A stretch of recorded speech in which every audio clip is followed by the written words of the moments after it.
અરે ગાંડી તારા માટે ગમે ઈ બસ. પાક્કું મારા માટે ગમે તે કરી શકે? હો તો આ માવા મૂકી દે.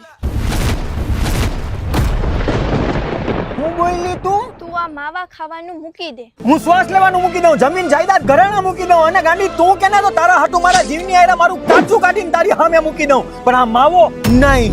એવું તો માવા ખાવાથી શું મળે તમને? શું હોય એમાં? અરે દુકાનની માલિપા જ્યારે હોપારીની દડીને હોળી વચારે મૂકી ધીમે ધીમે મલાઈની જેમ વેચારતા હોય, અને ઈ વેચરેલ હોપારીને 5 ના કાગળમાં મૂકી અને કાચી પાતરી સાથે પીળા પાવડરનો મંદ મંદ છંટકાવ કર્યો હોય, અને પછી બાબુની ટોટીને લઈ અને એને ધીમેથી સીટલી ભરીને તોડી હોય, અને એના રગડાને હોપારી માથે રેડી અને હોપારીને નવરાવી હોય, પછી એને રબરની આંટી મારી અને નાના છોકરાની જેમ વાલથી માથે હાથ ફેરવતા હોય એમ લઘુગતિએ માવાને પાટીમાં રાખીને સોયડો હોય, અને ઈ સોડેલા માવા